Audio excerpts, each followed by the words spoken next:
So, nanalo yung Meralco over SMB, no? So, lamang na yung Meralco sa series. Yun lang ang nakita ko, no?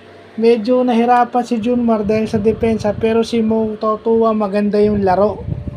So, bakit hindi mo pinuntahan si Mo towards the end of the game? Di ba? Yun eh. Bakit hindi mo pinupuntahan yung tao na nakatulong sa'yo throughout the game? And yun na nga yun, di ba? Yung San Miguel missed some crucial free throws. Di ba? Kaya pina-foul sila, gumagambol yung Meralco ng kaka-foul kasi alam nila sa dalawang free throw, isang papasok or walang papasok. So, nag-work yung gamble ng Meralco by sending San Miguel in the free throw line, di ba? Hindi naman sa inaano ko to si CJ Perez, pero may ang percentages nito sa free throw medyo mababa. Kagaya rin ng 3-point percentage nito ni CJ, meron din kababaan yung kanyang outside shoot, yung kanyang 3-point percentage. Shooting wise, medyo may kababaan. So, yun yung ginagambol sa kanya ng kalaban. Pina-foul na siya. Kaysa naman pa-drive, pagtak. Isa man, hayaan siyang drumive, tapos dumang or lumiyak, di ba? At pass break, di ba? Sa pass break kasi wala makakahinto sa kanya.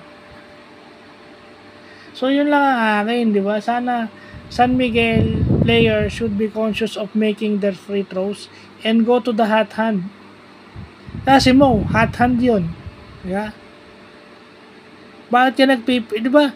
Si Marcio, okay yung kamay ni, yun na nga yun eh. Kasi, hindi nila good adjustment by Meralco, no? Parang, hindi na nila hinayaan si Marcio humawak ng bola para siguradong hindi sila masilat. So, yun. Yun yung, pag si Marcio, nung nasa loob si Marcio nung fourth quarter, parang, they make sure that Marcio never had a good look or hindi man lang humawak ng bola si Marcio at tignan yung ring para tumira. I mean, dahil pagod na rin siguro si Marcio, di ba? Kasi yan nga yun eh, na yung options niya is alam na kung sino titira. Whereas kung si Mo yung pinuntahan nila na swerte buong laro, at least magdadalawang isip yung Meralco kahit magmintis to ng sa dalawang free throw, magmintis to ng dalawang free throw o isa, mag-iisip ako kung papauling ko to dahil maganda yung laro niya.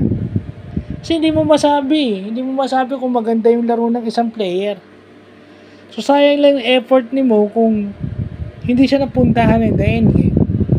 Kasi yan yung sakit na ang bench mo is hindi predictable na yung gagamitin mo.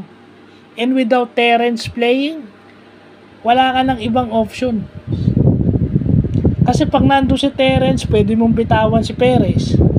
Kasi concern ka sa shooting concern ka sa shooting at scoring ni Terrence Romeo. Pwede mong bitawan si Marcio dahil concern ka kay Terrence. Hindi. Predictable na sinong titira sa kanila. So, yun na lang babantayan nila. Sa tingin ko, yun ang nangyari sa game na to. So, yun lang po.